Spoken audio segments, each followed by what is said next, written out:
What's up, everybody? Welcome to the Moviecast. I'm one of your hosts, Logie Bear, and beside me is. The Shininator. And in this episode, we're doing the Thor trilogy in review. So I think we should just dive right into it. Yep. 3 movies. Now, actually, this one's pretty interesting because the Thor storyline doesn't end at the third movie. Neither did Captain America or Iron Man, but there's a fourth Thor movie coming out in a few years. So we get to talk about where he's been and maybe we won't get to it, but maybe where he'll be going. So this is a new potential that we don't have with Iron Man, like we talked about last time. And it's funny to me that out of the three main heroes, Captain America, Iron Man, and Thor, it's kind of crazy to me that Thor is the one getting his fourth movie. Yeah. Because it's like, as we're going to discuss, Thor 1 and 2. This trilogy as a whole is the wildest thing in the MCU. Yeah. They vary in quality and in style and direction, and Thor himself as a character is quite different in each of the movies. Yeah. He gets pretty consistent after the third one. He's pretty much got the stride there. Yeah. But yeah, it's pretty whack. Yeah. I mean, and I don't discredit Thor 1 for it's not that it's bad. It's not that it's a bad movie in of itself of being a movie. It's just it misses something. Something is missing from the movie. Doesn't feel that special. No. And first of all, I don't know what costume designer thought giving him blonde eyebrows was a good idea. Well, all blonde people have bleach blonde eyebrows. Don't you know that? Oh, I'm colorblind. I just must have missed it then, I guess. Everyone else. Yeah. It was the uncanny valley thing was that just looks wrong. Yeah. I remember watching it as a kid in theaters and being like, that looks off. Are you ready for a bold statement? The first Thor movie is my least favorite movie in the MCU. I don't think it's that bad, but I think every other movie is better than the first Thor. Yeah. I mean, I don't know. You don't have to agree with me, but no, it's on the lower end. I need to go back and watch some of the lower end, what I think are the lower end movies before I make that decision. But Thor 1, when did it come out? 2010? I think it was 2011. Okay. Cool movie. It's super lore driven. It's very here is Thor, the Nordic god, and it's the 9 realms, and you're it's a ton of information being thrown at you.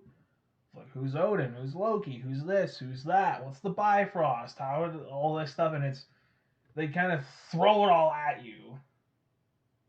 Yeah. And then Thor just gets, and then you don't see it for most of the movie. Well, I think that's a big issue with it. Is it's directed by Kenneth Branagh, who's very well known for his Shakespearean work. And if you go on IMDb and you look him up, the things that he's known for are his work in Shakespeare. Hamlet's a really big one that he did. Yeah. And so he comes with this Shakespearean style and emphasis, and they even talk kind of fancy. Yeah. But then they tried to make it a bit of a human story. What if the god didn't have his powers and bring him down? And it feels a little contradictory, where they're talking in these, these foretolds and F's and all the fancy language. Yeah. But then have it take place in some small town in the middle of New Mexico with normal people. Maybe kind of smart, but generally normal people. It feels a little out of place. And then when when you get back to the Asgardian stuff and the fancy speech, it feels like you're seeing two different things, and it's a little jarring. Well, and we don't know who Thor is really as a character. Yeah. So it still baffles me. They introduce him as the God of Thunder, and 10 minutes into the movie, he's not the God of Thunder anymore, and he loses all of his powers.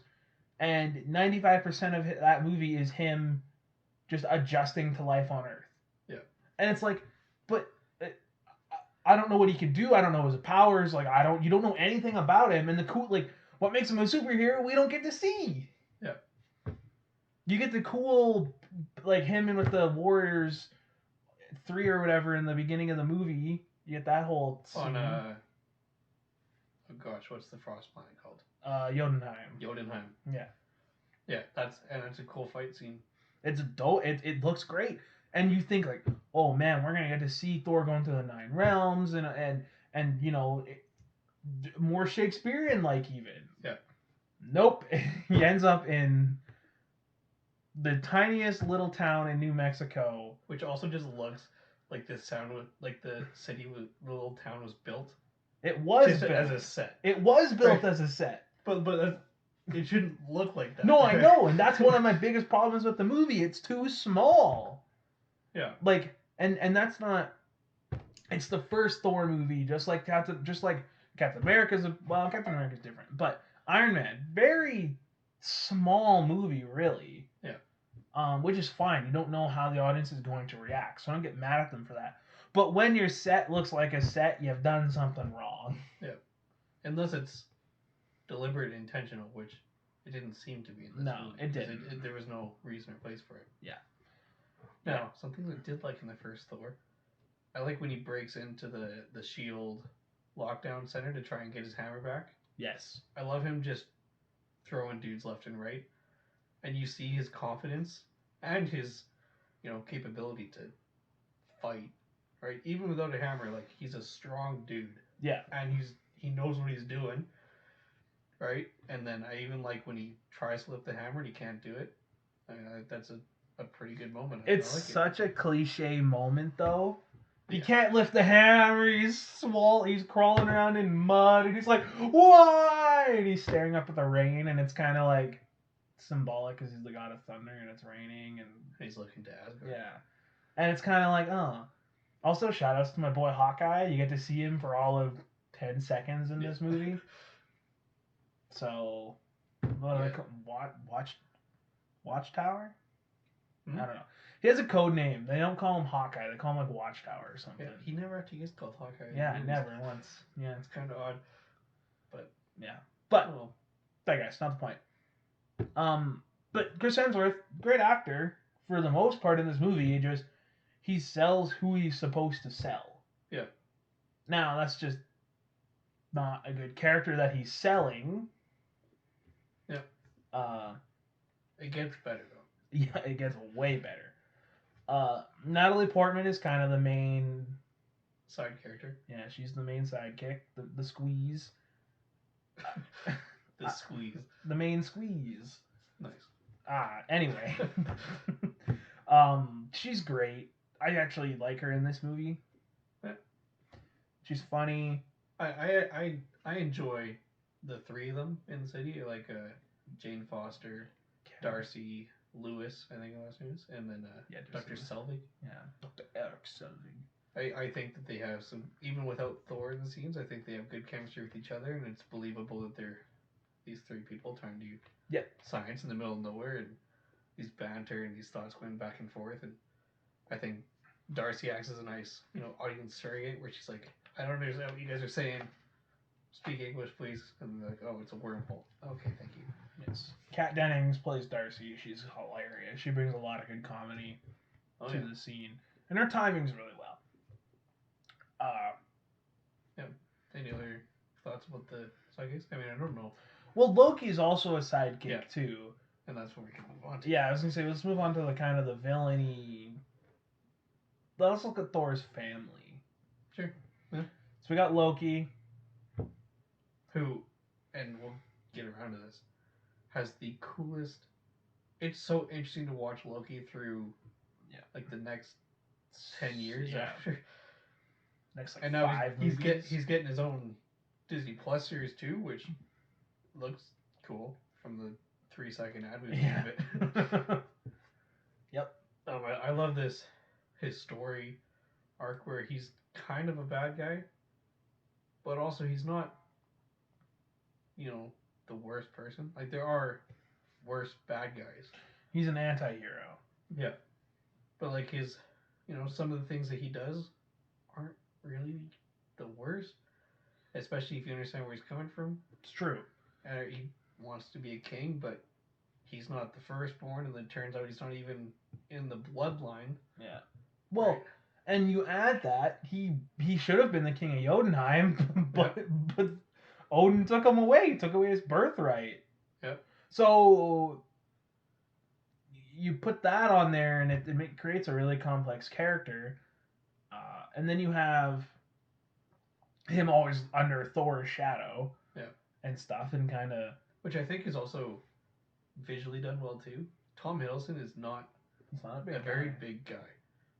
And he's gotten some muscles over the years. Yeah. Right, he's toned jacked up a little bit, yeah. But, compared to Chris Hemsworth, who's just taller and wider and thicker, you can see why that's the one who people are going to root for. Yep. The one who looks like a hero and not some scrawny guy with greasy hair. And to be fair though, Loki, he fights well. Yep.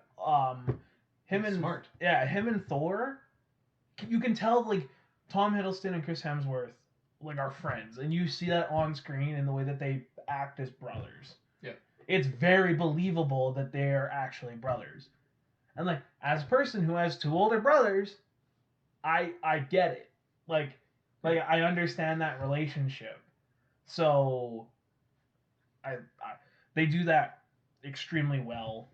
And even the revelry that he has with his team, Fangdraл and Sif and Full Stag, he's the Gimli guy. Yeah. And then the Hogan. Yes. Cool. I just wish you get to see more of them. Yeah. Especially with what they do in the third movie. Yeah. You get to see a little bit more of them in the second one, and we'll get to that. But it's not enough. But all of the branding for this movie was all of the warriors.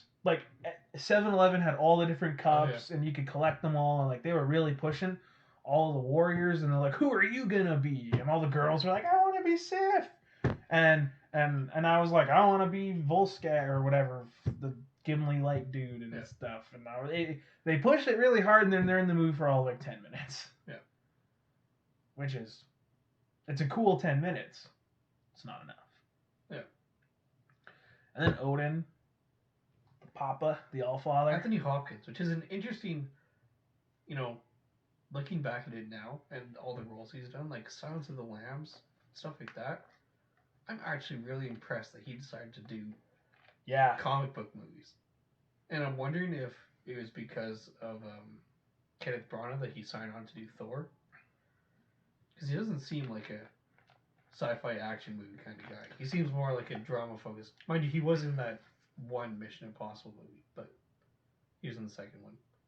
Are you sure? No, he's the villain in the first one. He's the guy that trains Ethan in the first one. He replaces that guy.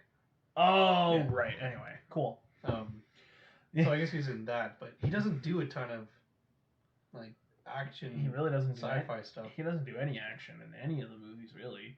So it's very surprising that he's in these movies, but he does a good job. They needed an old white guy with an accent. Yeah. And they couldn't use anybody from X-Men because everybody would associate them with X-Men. Yeah. And they couldn't, Harry Potter. Oh, so it was kind of well, you're the last old white guy really that we need. So yeah.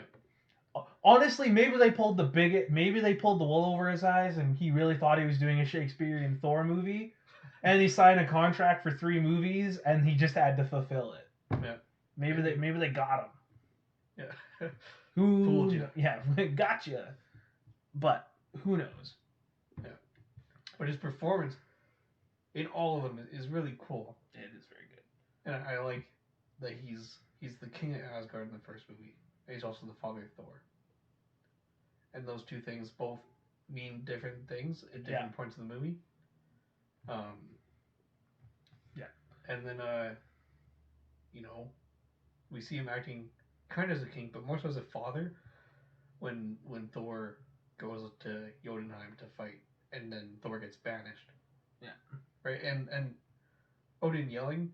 There's one part where he yells in the first one that is kind of weird, but yeah. But his speech and like the banishment is a cool it's speech. Well done. Yeah. And he feels very authoritative as well. He sells that he's a king. He sells he's a king, which is awesome. Yeah. It's I enjoy this version of Odin a lot. Yeah. I do wish that there wasn't such a, and maybe it's just in the second one, but it's I don't know how to want to put this. Like you said, you see him play father to Thor and King Odin. Yeah. But like you kind of never see the two like come together. It's always like he's just switching hats, and I don't know if I like that necessarily.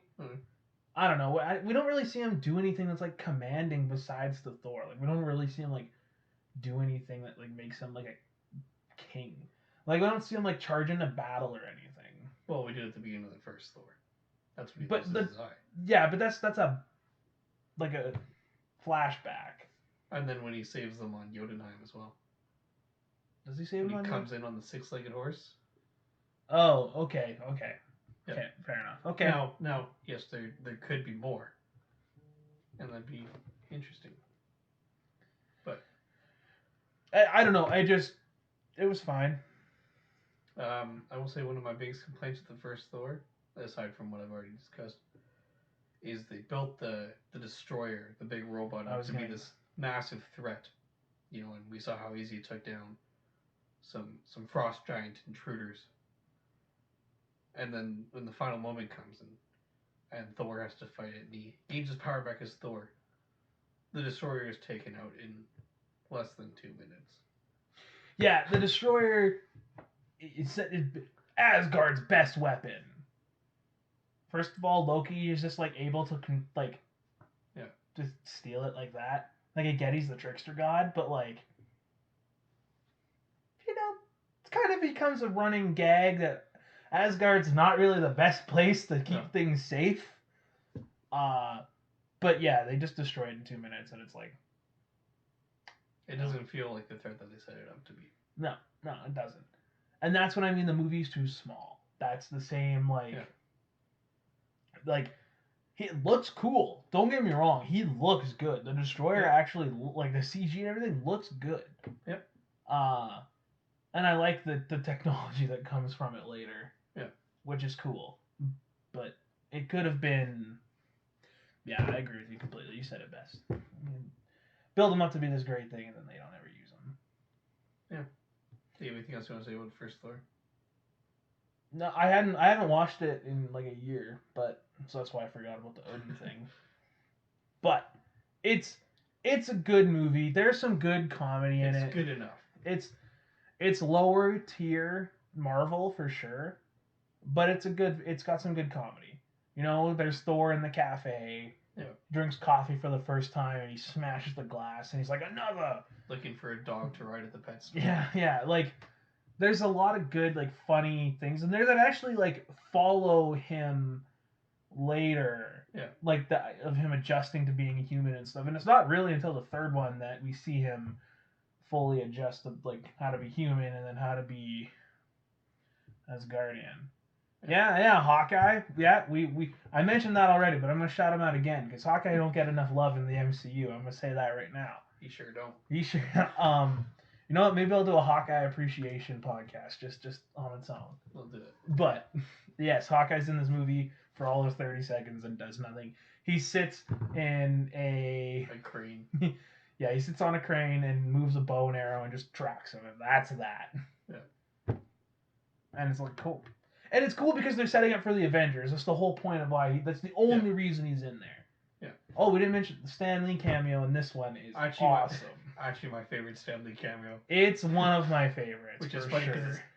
my favorite Stan Lee cameo is in my least favorite Marvel movie. I think my favorite Stan Lee cameo is an Amazing Spider-Man, even though it's not like an MCU. When they're like, he's got the headphones on. Yeah, that one's really funny. But yeah, the Stan Lee cameo is awesome. Thor's hammer's like in the dirt, and all of the local rednecks are trying to pull it out with chains and everything, and he completely flips his truck upside down almost and rips the whole like the back end of his truck out trying to pull it. But, did it work? Hilarious. Yes. But Thor 2, The Dark World. Fun fact: this is actually the first MCU movie that I watched opening day in theaters. Oh, that's not true. Iron Man 3 was. Oh, okay. But this was the first one that I dressed up for. Nice. Who'd you dress up as? Thor. Well, I don't know. Maybe you went Loki. I don't know. Got a blonde wig and everything. Nice. Did you get blonde eyebrows and really sell it? This is the second Thor movie. Yeah, but you know, you stay true to the character, man. Now, I think Jacob is in chat right now because I saw it jump up after I messaged him.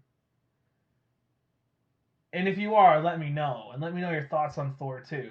Because I got a striking comment today when I posted the link for the Moviecast.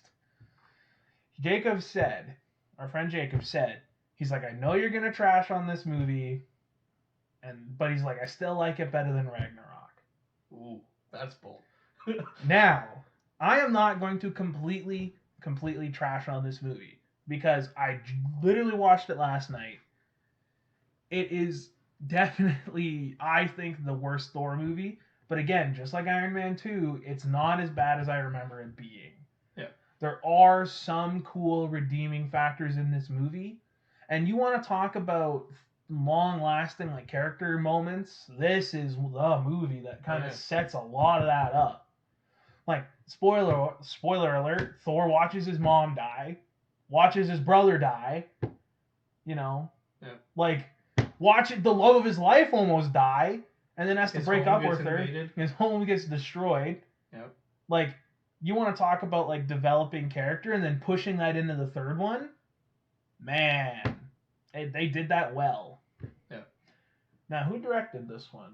Oh, Alan Taylor. Right. We just. Yeah. I just asked you that last night. It's pretty good, honestly. Like, it's not the best, but. And I mean, I think there's some issues that can be, kind of thrown to the fact that it wasn't his movie from the beginning. Oh, right. And that some of his stuff would have been directed by someone else, or if they were filming, I don't know all the details. We should at least mention what we do know, though.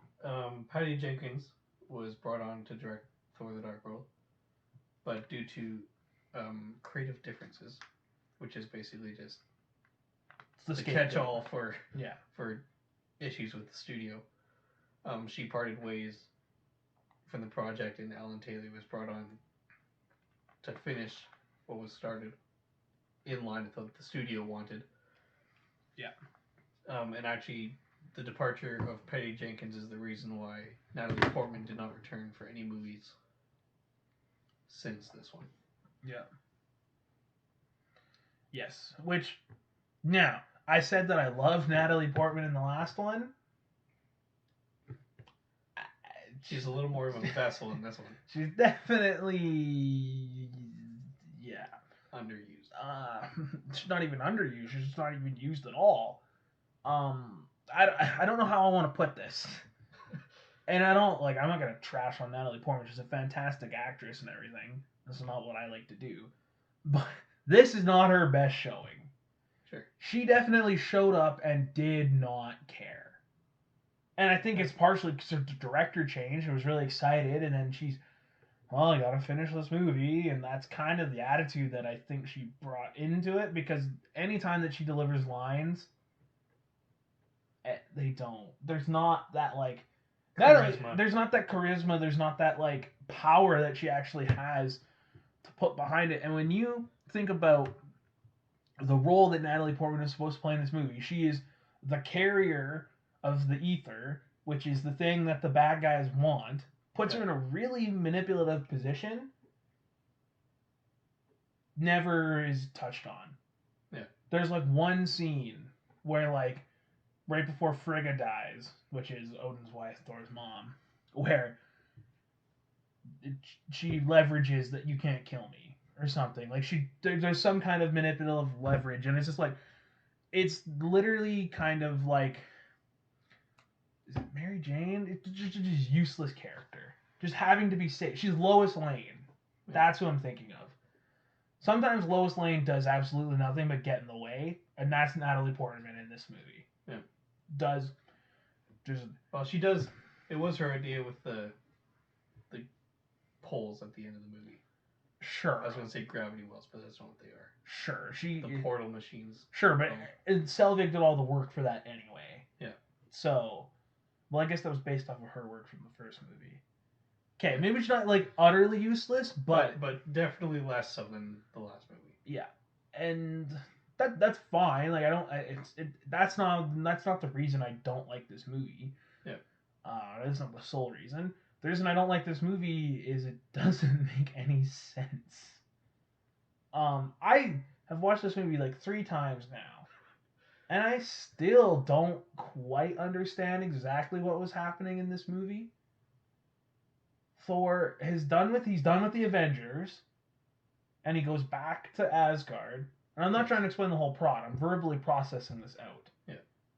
He's done with the Avengers. He leaves Jane, and he goes to Asgard to restore peace in the Nine Realms. Yeah, so he travels around the Nine Realms with his buddies. They restore it all. Cool. Then he comes back and is supposed to take the throne. That's the whole thing. But he doesn't want to. Yes. And then Jane is randomly... And this is where it gets fuzzy. So then Jane is on Earth, and she's seeing visions? She went through one of those portals. Yeah. She found the ether. Then it went inside her. And then when Thor was trying to be a bit of a creep. That's true. He was using a stalker. It's with true. Heimdall. Yeah. Heimdall couldn't see her, and she was gone for like 5 hours. So then Thor comes to Earth to find out what happened because she disappeared. Right. Okay. It makes, and maybe it's not supposed to make sense, but somehow they're just interdimensional little tiny caves that people can just randomly stumble upon and end up in the dark world. Well, that's part of the convergence. That's the thing with all the. I got that. I got that the nine realms align. Yeah. I get that. With little breaks between them before and after.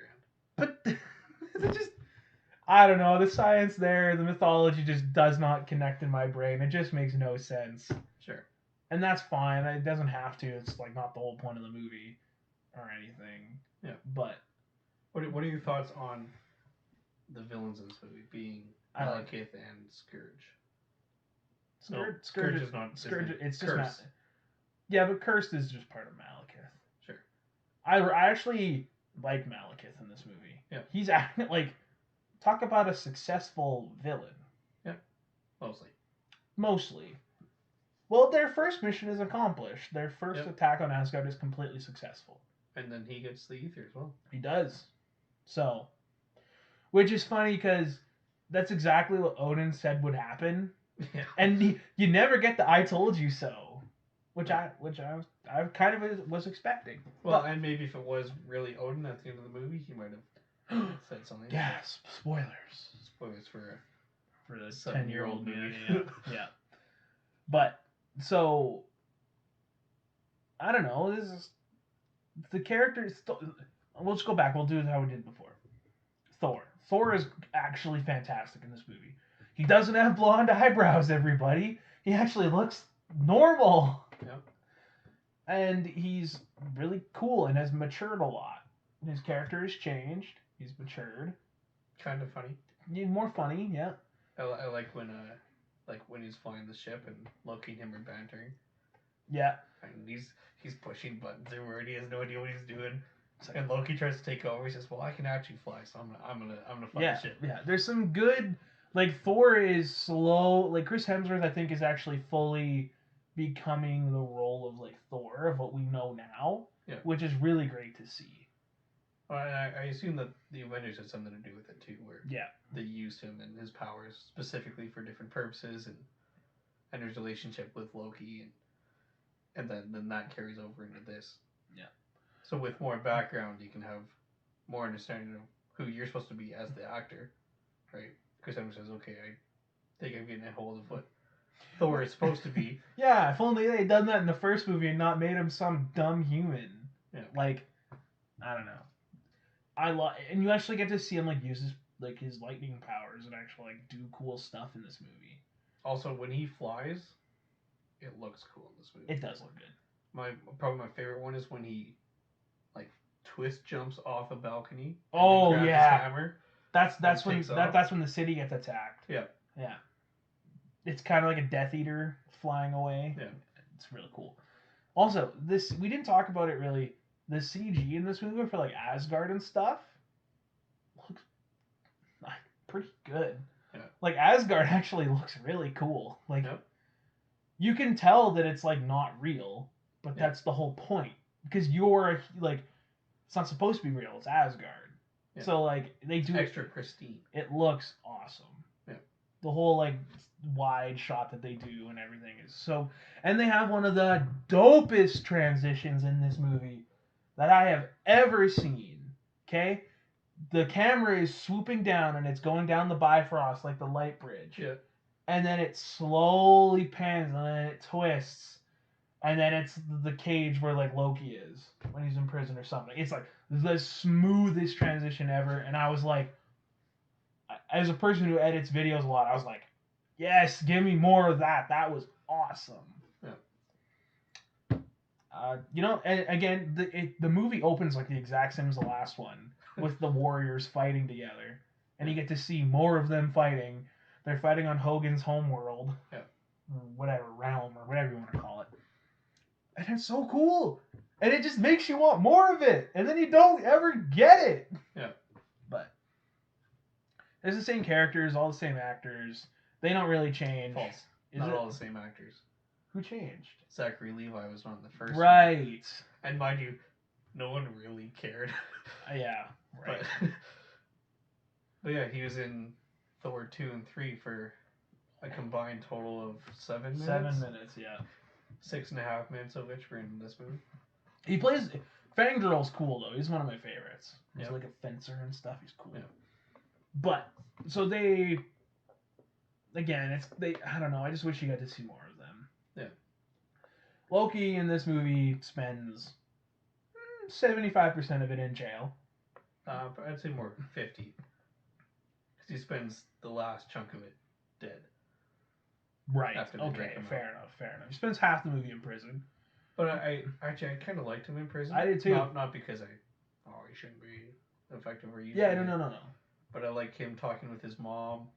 That's a powerful. They have a special connection because they're both more magical, right? Well, no, illusions and stuff. She gives Loki Loki's a nice guy. He does not, because of his mom is the only reason he's the trickster god. Yeah. Let that be known. And so Thor was always closer with his dad and Loki was always closer with his mom. Yeah. And so you really see that, and that's a powerful scene.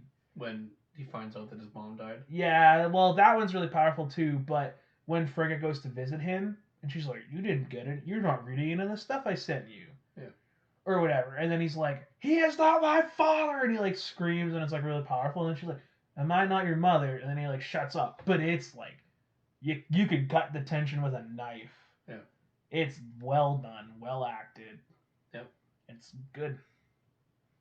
Yeah, and I like how Loki is used outside of prison. You know how they use him to steal a ship and find the secret path to the dark world. Right, that only he knows about because he spent all his time sneaking around Asgard, finding all these secret portals. Yeah, and such. Well, and that's one thing I meant to say too. Asgard respects Thor way more now. Yep. Because he was banished and he came back and he earned his way through the ranks and stuff. And then he fought the Chitauri, which are apparently the most formidable foe. Yeah, they are. Which isn't really doesn't shown in the Avengers movie. Yeah. But yeah. So he's earned his stripes, and the people actually want to follow him. Yeah. Man, we forgot to talk about Heimdall. And I think that's probably a statement to how much he does in the first movie. He literally does nothing in the first movie. He does that thing where he gets frozen and then he breaks out of the ice and kills 2 people. Yeah, that's it. Poor Idris Elba. He has a really cool scene in this movie though when he notices that there's an invisible ship flying by and he jumps off the top of the bridge and stabs into it and stuff. So cool. And then I also feel bad for Idris Elba because he's even come out to like, I didn't get to do much in these movies and it kind of hurts. In the third one, in the next one, he really gets to at least do more. Yeah. And in Avengers, let's not forget, pretty instrumental. Pretty instrumental. Yeah. But Heimdall's awesome. Yeah, the ship thing was what I was going to mention. Really cool. I also like. This was in the first movie actually that I liked it when Sif and the Warriors 3 go to betray Loki, and he stands there and says, "Are you here to use the Bifrost?" They say yes. "Are you here to ask me to betray my king?" He says yes, and he says, "Perfect. That'll help you." Yeah. I enjoyed that. That was pretty fun. Well, and in this movie, they make it a huge deal that, like, they don't, like, Thor respects Heimdall too much to put him in the position to where he needs to betray Odin at the end of the movie. Because Odin and Thor differ on how to deal with Malekith, the villain. Yeah. The Dark Elves that Odin's dad had supposedly destroyed long ago come back with this powerful ether that they're searching for that's in Jane. Yeah. That Thor takes to Asgard. Yeah. Because she's sick and she needs help. And somehow is able to just know the technology that they're using. They're like similar to Earth technology. Yeah. It's a soul forge, and she's like, it's quantum whatever thingy. Those words exactly. I don't remember. It was something quantum centrifuge. I don't know. Doesn't matter. But I don't know. The fight scenes in this movie they're unique. Some of them are really cool. I really like the final scene where it's Thor versus Malekith and they're going through all the different realms and portals and stuff. Yeah. And I think it's super fun when Mjolnir gets lost trying to track down Thor because he gets sucked to different planets and stuff. Yeah. So it's halfway across the solar system, but he gets sucked back to Earth. So it's turn around and come back. It's done. That's done well. Yeah, for sure. So I wanted to finish my thing on Loki. One thing that was cool about Loki in this movie is like Thor and him have this like obviously delicate relationship now. Yeah. Because Loki was the whole cause of New York. Yeah. The main villain for the Avengers. But Thor, you can still tell actually cares for him and wants to see the best in him. Yeah. But just knows that he can't. Yeah. And there's a really funny moment where, well, the cursed people, whatever Malekith attacks, and they don't even let Loki out. Yeah. He's like, you should use the stairs on the left, and the guy does. Or so we think he does. They don't even let him out then. No. Which is funny. You'd think that that's when you'd let them out, but nope. So then Thor lets him out, and there's this whole like funny scene with the Warriors where it's like, if you betray Thor, I will kill you. Yeah. If you betray Thor, I will kill you. And each one of them say it. Actually, Fangirl doesn't say it, but all of them like say it to him separately. And he's like, okay, I get it. Evidently, there will be a line. Yeah. And it's cool because you can tell, like I said, Thor has earned the respect of his people. The Warriors, all of his warriors are just ready to give up their, like they're ready to give up their respect. They commit treason for Thor because they fully trust in him. Yep. He's earned their respect, and it's awesome. You get to see the different ones use their different skills. Then there was the weird semi-plot love triangle thing with Sif, Jane, and Thor. Because Odin's like, yo, you should date Sif. You should get Sif. But Thor's like, nah, I like Jane. But then Odin's like, yeah, but she's a filthy mortal. Yeah. Which is funny that they call them mortal because they're also mortals. They still die as well. So that never made sense to me. Yeah. But whatever. So it was that could have just been not in the movie and it would have been way better. I don't think it adds anything to the movie. If anything, it distracts. Well, and we'll see where it goes because Sif is not yet dead that we know of. That's true. She is the only one that survives. Yeah, the Warriors 3 get kind of destroyed. Well, 2 of them get decimated and 1 of them gets beat. Yeah, yeah. But overall, I don't know how much more you have to say. Nah. Like, Thor: The Dark World, much better than everyone says it. I feel like it's just kind of a running joke now that Thor 2 is like the worst MCU movie. I don't think so. I might actually have to agree with you. I think that Thor 1 is better. Yep. Or is worse, sorry. Yeah. Worse. Thor 2, like, it does some unique things, and I like it. And I don't love when movies kill off characters, but I love when movies kill off characters. In the sense that Frigga dies. And she's actually dead, which is something to say about, a superhero movie. Because not everyone stays dead. Yeah.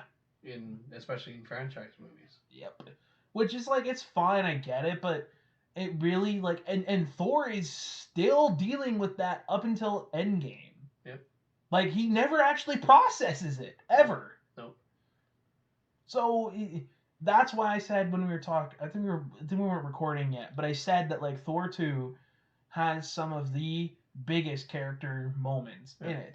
Because you have the final straw between, like, Loki and Thor, where Thor thinks Loki's dead. Yeah. The ultimate, like, he finally trusts him because he saves his life. Like, he kills himself to save him. Yeah. And so you finally have this resolve between their relationship. And then it's not. But then you have, like, Odin's in Odin's sleep. Whatever that is. That was in the first one. Was it? Yeah. Odin's just kind of a butt in the second movie. Telling Thor that he shouldn't go chase Malekith. So then, where is he at the end of the movie then? Based on the third movie, we're led to assume that Loki took him to Earth and put him in an old folks' home with a mental spell. Yeah. Okay, because that's not laid out well. Not in the second one, no. No, not at all. I think that was intentional. Well, maybe not even in the third one. Anyway, but so Odin again, you have this kind of resolution between Thor and Odin. So you think. Yeah. And then Frigga dies, and he loses Jane, and like it's a lot for Thor to like take in, and it sets him up for the rest of the MCU, I think. Yep.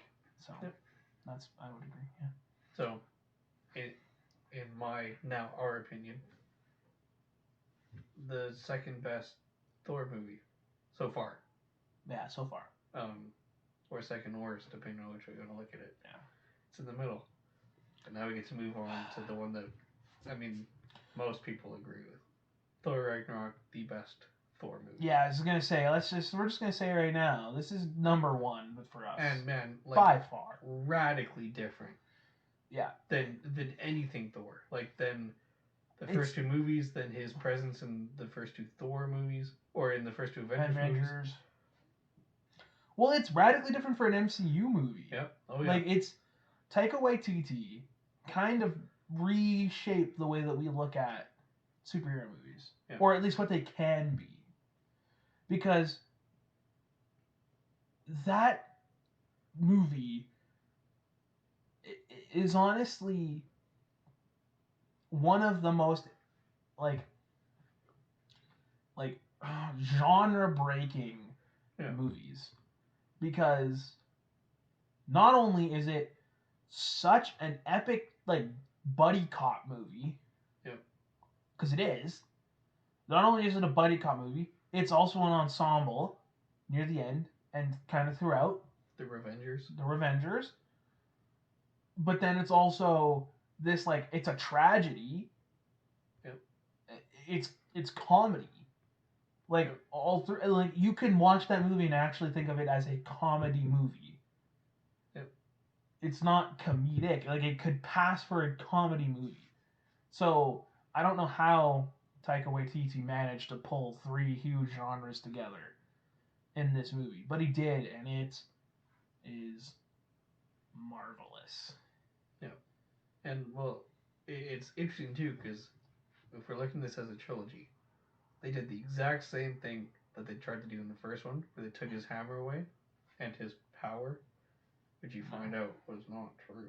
Yeah. But you take away his hammer. This time, like gone. Not indefinitely, but definitely that hammer is destroyed. Yeah. Shattered. Right? And I had to find out what it means to be a hero, someone without your hammer, which is the source of your power. Right? It's reminiscent of Iron Man 3. It is very similar in that respect of like, take away the suit, what are you? Yeah. Like, how are you here without your cool gadget?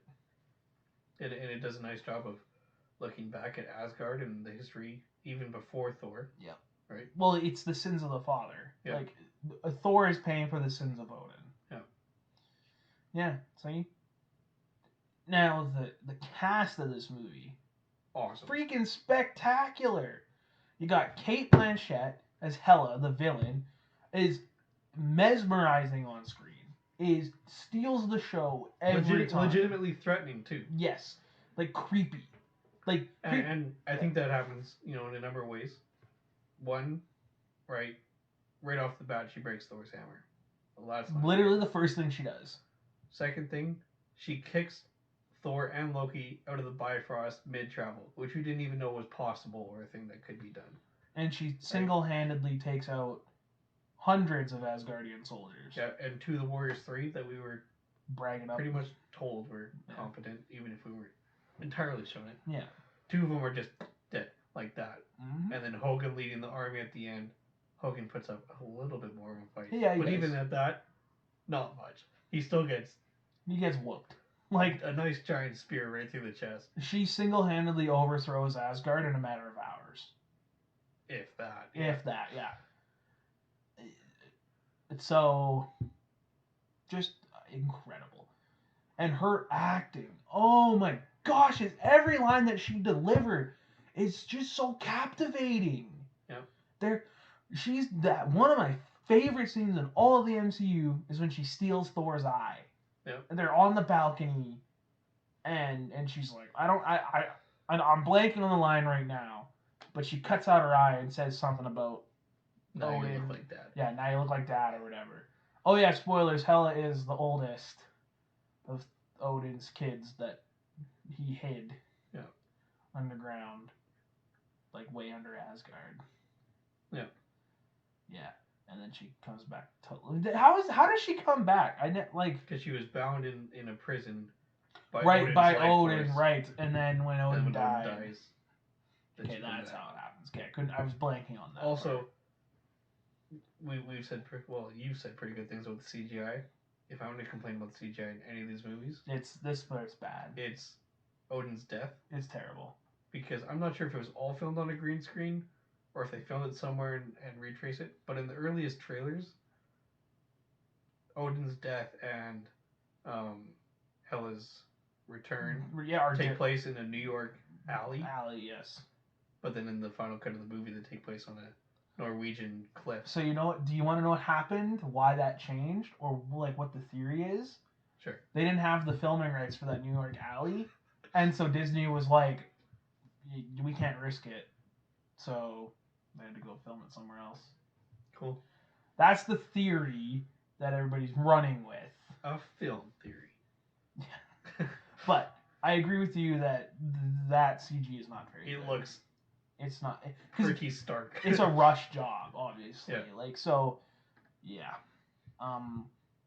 Shout-outs to Doctor Strange for the 5 minutes that he's in this movie, if that. Well, and actually, I don't know if that was a dig or not, but I kind of liked the interconnectivity of this movie with the... No, I loved it, yeah. Right? Doctor Strange comes in to make an appearance, and he has a very specific purpose to fulfill. Mm-hmm.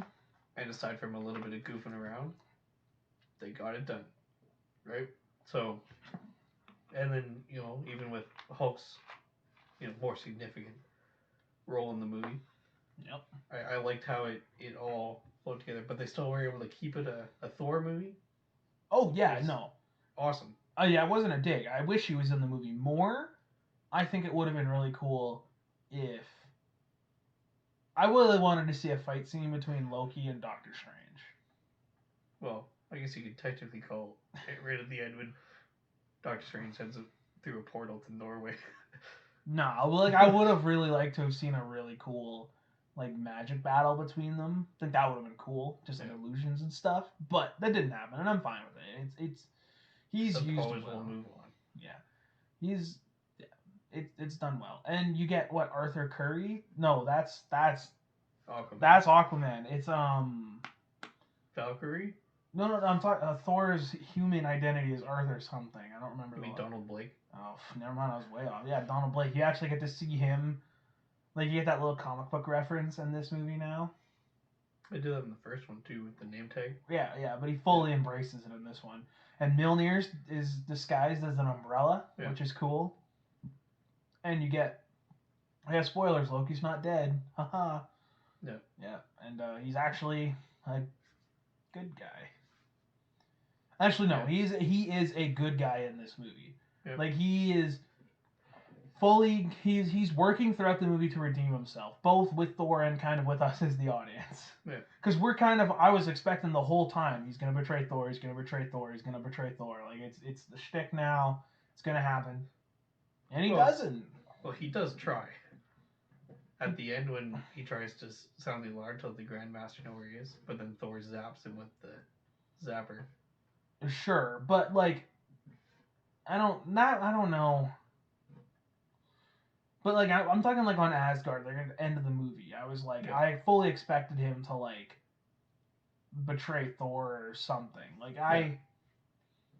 yeah. So, but he's redeemed. Like Thor loves him and trusts him again. He's like, cool, I got my brother back. Like this is dope. Yeah. They have one of the funniest, most awesome like combo moves ever. Get help. Get help. It's like we're not doing get help. Oh yes, we're doing get help.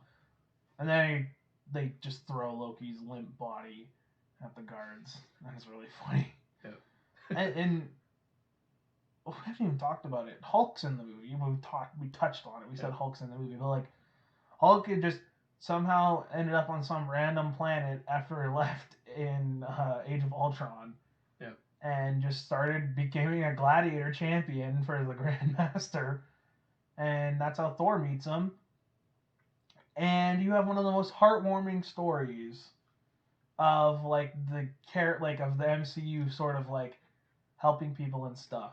So there was a Make-A-Wish kid that showed up on set. Oh yes. The day that they were filming this stuff, and there was a different line that Thor is supposed to say to Hulk, but then the kid was like, "Well, this might be funny." Make a joke about him being a friend from work, and then Hemsworth used it in a line, and then they used it. Yeah. So it's like, that's pretty cool. It's a good little trivia. I will say this about the Hulk reveal in the movie. Would have been so much cooler if it wasn't in all the advertising. I know. I say that with Spider-Man Home. I say that with Civil War too. Don't show Spider-Man. Wait and reveal it. That would have been so freaking cool. Same with Hulk here. Why are you blowing the surprise early, Marvel? You know people are gonna watch the movie. Like, yeah. I want a moment. I've yet to have a moment in theaters like Luke, I am your father. Yeah. I want to experience that. But yeah, I watched these movies with my fiance, and she had not seen the trailers like a year ago. Yes, this is funny. And Hulk showed up, and she was like, "What in the world just happened? Like, he's in this movie?" And I was like, "Oh yeah, by the way, Hulk's in this movie." Yeah, I kind of awesome. thought you knew. It's so cool, and they have a really cool fight, and Thor kind of demolishes him. Yeah, Thor technically won.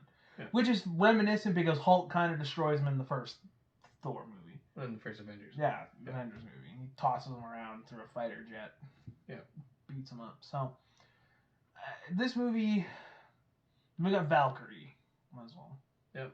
Tessa Thompson. Fantastic. And a cool story as well. Yeah. With the disgraced soldier from Asgard. Not disgraced, like ran away because she didn't want to die. Well, and that disgraces her. I guess, but like there was no Valkyries left. She was the last one, so I don't know how you can be disgraced when you do the last thing. Yeah. Anyway, but yeah, it's a really cool story. She got one of the coolest like mech ships I've ever seen in sci-fi. Yeah. Like I'm not even kidding. That thing is dope. Like when she picks him up on the random scavenger planet and stuff. Yeah. It's really cool. Now, and she is, well, I guess we can blend this in with Chris Hemsworth's performance in this movie. And his chemistry with everyone is really, really good. It's real chemistry. Yeah. And a lot of it was reportedly, improv on the set. Obviously, you have certain story beats that you have to hit, but you can get away.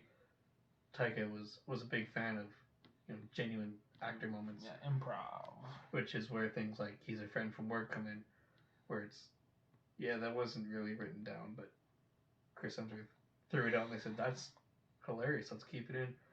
And apparently, like, most of the interactions between Mark Ruffalo and Chris Hemsworth were not written down on paper. It was mostly, genuine.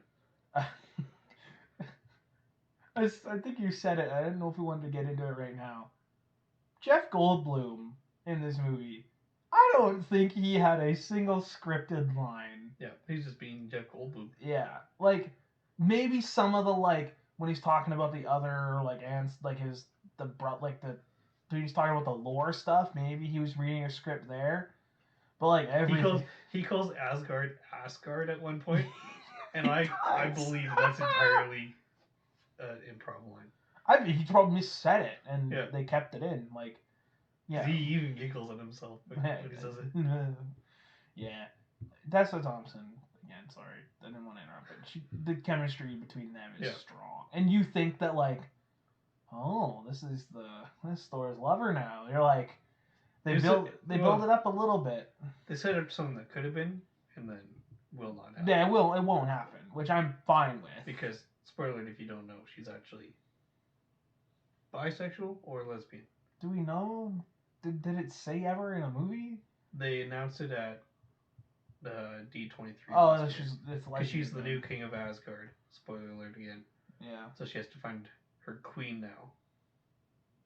I think she's a lesbian. Yeah. She's something. Actually, no, it's bisexual. She's the first. She is the first bisexual Marvel character. Yeah. Yes, that's what it was. Which is fine, I guess. I'm like, whatever. Cool. I'm like, cool, sure. Yeah. I don't care. I kind of I like her as queen. I think that's a good idea. King. She is king. Oh, she is king, right? Yes. Sorry, I like it still. Cool. She's really funny in this movie. Dude, you know what we haven't mentioned yet? Immigrant Song by Led Zeppelin. Oh, yeah. Super sick in this movie. Dude, it's everywhere. When Thor is charging the bridge and he's covered in lightning and you got the... Yeah. That whole final throwdown on the bridge is awesome with every character who's fighting. Yeah. Right, be it, Loki, Korg, Thor, We didn't even Valkyrie, talk about Korg and Meek, man. Yeah. Or slipping. I'm Korg. This is Meek. There's a lot in this movie, and it's done well. This is also another good... We didn't talk about Thor Dark World Stanley cameo. It was pretty nothing. He's just sitting... He's in the old folks' home asking for his shoe back. Yeah. This one has probably the most impactful. Yeah. He gives Thor a haircut. Yep. Yeah. And I was about to say, as of yet, Thor hasn't grown his hair back, but yes, he has. He has grown his hair back, yes. But yeah, he gives Thor a haircut. We got Korg and Meek, which are they're just comedic fodder, but they're really funny. But amazing comedic fodder. It's kind of like a special circle. Like a freaky circle. Because it's awesome. And you just have this crazy ensemble. Yeah. Super funny movie. Oh, we didn't even talk about Surtur. Yeah. He's kind of a villain, too. Yeah. He's cool. Well, and he's voiced by Mr. Krabs. He is voiced by Mr. Krabs, yes. Yeah. Well, and so I want to talk about Immigrant Song, though, because you brought it up. Yeah. When you look at the words, welcome to the land of the ice and the snow, blah, blah, blah, blah. It's all Norse mythology. It is all Norse mythology. But every time that it's playing, everybody thinks that it's referring to Thor. Yeah. I have a theory it's not. I actually have a theory that it's for Loki. Even though he wasn't in the first time we played? When Thor was breaking out of Surtur's grasp. Okay, I forgot about that.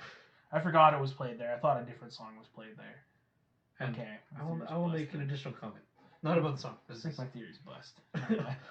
Debunked. Fake news.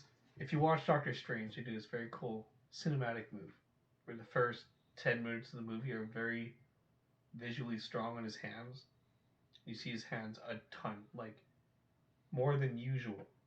And then Oh. he loses his hands in Doctor Yeah, Strange. yeah. They do that here with the And hammer. yeah, you see his hammer So like much, it's yeah. super in your face that this hammer's in the movie and it's his hammer and you're gonna look at the hammer. Well, that's So that when he has his hammer taken away, like Doctor Strange, it's a very significant thing. The fact that he does not have Mjolnir anymore, just like Doctor Strange didn't have his hands, and now they're gonna have to go on a journey to find out how to cope without it. Except again, Marvel blowing their secrets. They show Hela destroying his hammer in the trailer. Yes, they did. And I'm like, stop. Like, that one I could have lived with because I feel like there's only so much the movie can show with him with his hammer. Because if you started showing a ton of scenes from the rest of the movie, even if they didn't show Hulk, Thor wouldn't have his hammer or an umbrella, and people would start to get suspicious. well, he can have all of that. Just literally don't show. It's 2 seconds in the trailer. Don't show that 2 seconds. But what happens to all the scenes when he doesn't have his hammer then? There's tons of other scenes in other Thor movies where he doesn't fight with his hammer. I don't think it's that big of a deal. People would have noticed. They would have noticed, and that makes them speculate, and then it's like, oh, what happens to Thor's hammer? Yeah. And then it creates more hype around the movie. Yeah. But it's a oh, shout outs to Beta Ray Bill. You get your first and only Beta Ray Bill reference in this movie, and I'm sad because he is epic and dead. Supposedly. I'm hoping he's not. I'm waiting for a Beta Ray Bill cameo. I think he might get something in the What If series. But, I better. But past that, I don't think you're getting anything. I better get something. Or the What If, the animated. Yeah. Frick. Oh, and shout outs to Loki again. Sorry, I forgot to mention this. Shout out to Chris Evans for showing up for all of 30 seconds in Thor Dark World to shoot the... Let's have a ravishing conversation about freedom and democracy. I have actually an annoyance with that. Oh.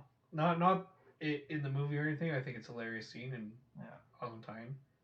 But people say that Chris Evans plays 8 comic book characters, and they count Loki as one of them. Nah. I'm like, nah. That's such a stretch. Nah. Nope, that does not count. But like, you just say 7. It's still an impressive number. Anyway, sorry, we forgot a couple things with Dark World. Loki. Oh, you want to talk about world building movies too? This movie literally directly leads into Infinity War. Oh yeah. Ends and Infinity War begins. Yeah. So, and I don't think that's actually ever been done. In Marvel? Yeah, I don't think those timelines have ever been that close. Where one movie directly ends and another one directly starts. The only thing that would be close would be the Iron Man 2 post-credit scene. Sure. Where Coulson is at Thor's hammer. Okay, maybe. Okay. But yeah, it's like... But this one's more important. Yeah, so... Anyway. Oh, Scourge. Carl Urban. Yep. The Devil's... Classic Kiwi... Yeah. Kiwi man by the Kiwi director. Yeah. And, Technically, he plays Ares. That's the comic book character he's based off of.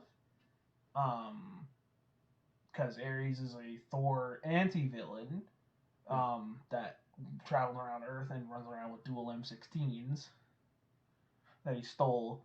And so that's how it happens. And so then when you see Scourge when he is in charge of the Bifrost or whatever with Hela, he has the M16. Des and Troy. Yeah. He's playing Ares. It's a hint to Ares of the comic books. That's all I'm saying. Sure. It's a little nod to him. Shout outs to Heimdall for actually doing sort of nothing again in this movie. He runs and hides and saves Asgard. At least the people. And he hides them away in a mountain. Yeah. And you get a few cool action bits. Yeah, he did. Yeah. Big sword. Oh yeah, that's a big old great sword, man. That thing's weighing 50 pounds. In real life, probably, yeah. Yes, not there, obviously. Well, I shouldn't say in real life.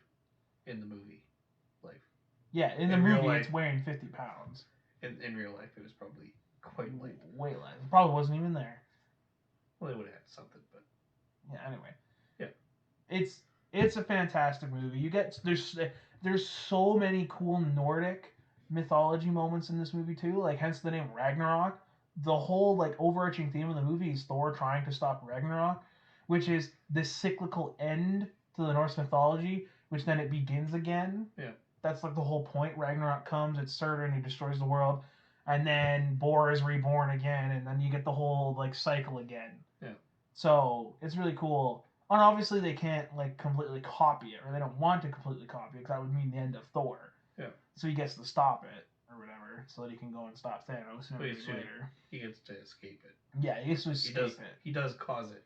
He does cause it. That's right. He escapes it. That's a better way to put it. Because Asgard is not a place, but a people. So, and then Thor kind of realizes, like we said, that Mjolnir is only a way. It was only a way to harness your power, not the source of it. Yeah. You are the god of thunder. Not the god of hammers. Which is a funny line. Yeah.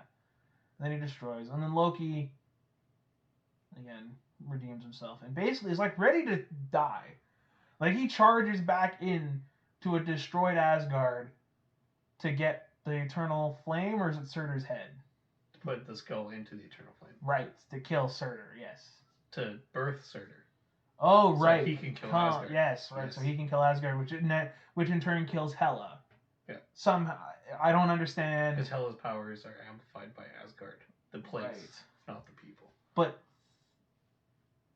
that doesn't make sense to me. Because as Thor, also a child of Odin, gets his powers from the people, why doesn't Hela? Who doesn't get his powers from the people? He has his powers. The hell is the goddess of death? So we're saying that she has no powers outside of the fact that she was on Asgard. No, because we saw them on Earth. Right. So then, if Asgard is like her powers are amplified on Asgard, but then her power grows. But then wouldn't Thor's been the same way too? Like no, because they didn't think about that in the first two movies. It's a little retcon. Like it was a little like I'll agree with you only because I like this movie so much, but it was a little weird. Still the best one. Yeah, absolutely, hands down. And like upper tier Marvel movie. I think it makes my top 5. I think it makes a lot of people's top 5. I don't know. I can't. Maybe not top 5. If it does, it's top 7 for sure. Yep. But this trilogy, what a wild ride! I believe, and I want to say pretty definitively, it is the only trilogy directed by 3 different directors. Yep. Even the Avengers movies, at 4 movies, only had, I guess it was 3, but it was 2 directors. 2 different units. Right? Yeah. Guardians of the Galaxy has been consistent. Ant-Man's been consistent. Iron Man was 2. Captain America was 2. Right? So 3 different directors, 3 wildly different visions and styles, and very interesting. They've caught a groove now with a more comedic Thor. Maybe a more powerful Thor, right? Well, then that's one thing that I kind of always ticked me off about Thor in the first Avengers movie. He's the freaking god of thunder, and is getting just you never see him fully harness his power. Yeah. And I'm excited going forward to see what they do. To see what and in Endgame you get to see him do it. He's literally calling down lightning strikes. Yeah. Even Infinity War. Yeah. When he shows up on Wakanda, that's an intense moment. Yeah, but he's using a lot of Stormbreaker there, unless it was lightning powers, though. Yeah, but he is still. He's fully charged of lightning. It's that's dope. God of Thunder stuff. It's one of the best. It's the best superhero entrance. Yeah. By far. Iron Man 2 is a close second, though. Yeah. But overall, like you said, yeah, it's crazy to me. 3 different directors. And you get 3 strikingly different movies. I guess the last one was good enough that they're bringing him on to do a 4th one. I also think that Chris Hemsworth actually enjoys playing Thor and was like, I'll redo my contract. Yeah. Because I don't know. I think Chris Evans and Robert Downey. Well, specifically Chris Evans was getting real sick and tired of playing Captain America. I think he still enjoyed it, but was ready to. Well, he in one interview he really talks about how he. Is that you or that? That was me. Yeah. Oh, okay. I thought it was thundering or something. I was like, oh, cool. Yeah, and I don't know.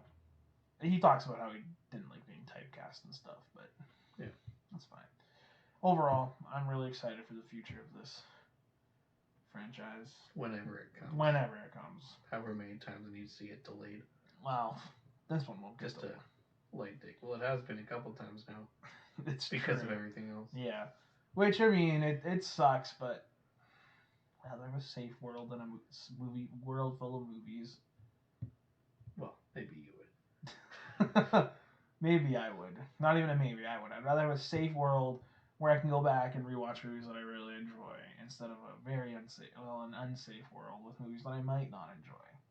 Oh, you'll enjoy Thor 4. Sure, but there's the off chance you might not. You never know. I don't think they could even comprehend making a bad fourth Thor movie. I'm just really surprised to see, like, I'm really excited rather to see the mold being broken. Yeah. Of like, we're getting a fourth Marvel movie, like of a single character. Yeah. Like, it's exciting. It'll be very cool.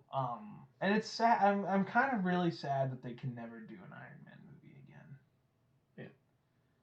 Because like, what are you gonna do? Like, his like is so smooth and everything like that. Like, it, and the reason Thor also gets into the movies because he lives to be 5,000 years old. And he wasn't killed. Yeah, and he wasn't killed. And I mean, neither was Captain America. He just is old and tired and has fought in every war possible. Just kidding. One. Fought in two. Give him two. Are you calling Infinity War 1? It's literally in the name. Sure. So. Well, they'll say 3 then, Civil War. Yeah, exactly. He's fought in Chitauri. He's just a human, man. Like. Yeah. Super enhanced human. Still a human. Yeah. Anyway. This has been Thor in Review. This has been Thor in Review. Do we have any speculations about the fourth one? Do you have any theories as to what you think is going to happen? Well, we know that Jane is coming on as Thor. We will get Lady Thor. And I'm calling it that she dies at the end. Oh, probably. Of cancer. Of cancer? Because that is how she dies in the comics. Yes, it is. So, yeah. Maybe she gets the cancer from the ether. And they'll bring that back. Something. Maybe. Because they make a huge deal in the movie about how it's too much power for her body. Yep. I don't know. I don't actually think the Guardians will be in this one. I don't think it'll be that. I think, if anything, Thor will make an appearance in Guardians 3 as opposed to the Guardians making an appearance in Thor 4. I guess it depends on which one comes out first. Sure, but I think that's what I think happens. We're obviously Tessa Thompson is slated to be in the movie. Yeah, she got to get her queen. Yeah, she got to get her queen. I don't know if Korg and Meek are gonna be in it. Oh, if it's Taika directing, they'll be back. Yeah. I honestly don't have any idea of who they would even fight or like what the villain would be. Didn't they just cast Christian Bale as the villain? Yeah, they did. Oh, I shouldn't say just cast. That was like 3 months ago, but we don't know who he's supposed to be. That is correct. And I don't like. I'm thinking of Norse mythology. Like, he could be some kind of wizard. Like, I know Thor. There's like a sorcerer type of guy that Thor has to fight or whatever. And they make a huge point about witches in all 3 Thor movies, or at least the first 2. So. And Spider-Man: Far From Home. Witches. Sure, but that was the biggest Easter egg that we never got. Yeah, the witches. The witches are the villains. They're the villains. Yeah, but I'm thinking it'll be something like that, and I think a lot of it will be Thor dealing. Also, other theory: Thor won't be fat in Thor 4. No, Thor won't be fat anymore. No, he'll get jacked again. Yeah. Well, what's weird is like Mjolnir gives him his armor apparently, because like in Thor 2, you see him like he's like wearing like just black, just like a black like robe that looks like, and then he calls Mjolnir, and then he does the cool twisty thing in the air. Yeah. And he's in his full armor again. Well, it gives him his armor in the first Avengers movie. Yeah. And when he calls the lightning in Ragnarok, he gets his armor there. Yeah. Yeah. So.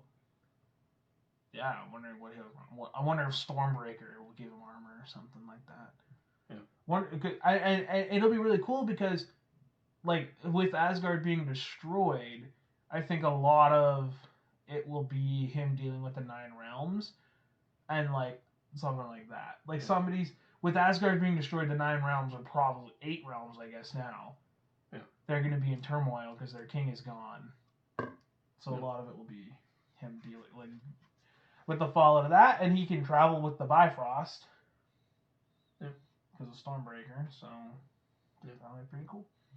But I don't have any other speculations. I legit don't know nothing. I just want to see another Beta Ray Bill cameo. Yeah, I wouldn't cross my fingers too hard. So sad. Beta Ray Bill is so cool. Just wait for a Thor video game. He's just a better Thor. It's just facts. He gets a way cooler hammer. He gets a way cooler Mjolnir. Yeah, but whatever. Well, Stormbreaker.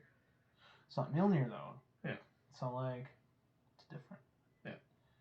Was it made in the heart of a dying star? Well, yes. Yes, it was. I don't know where you're going. I don't know. I don't know. That's the sign, the rambling. We're done talking. Yeah. This has been the Moviecast. Please like and subscribe. Share the videos around. Please leave comments. Tell us what you'd like to review. What you'd like us to review. Yeah. And or if you have movie trivia or something like that, put it in the comments below. Or if you have theories on Thor 4, let us know. Yeah. And if you like more movie review content, please go and check out Shinbin's List. It's Connor's film review page on Facebook. Facebook.com/Shinbin's List or Shininator Film Reviews. Yes. You can find it there.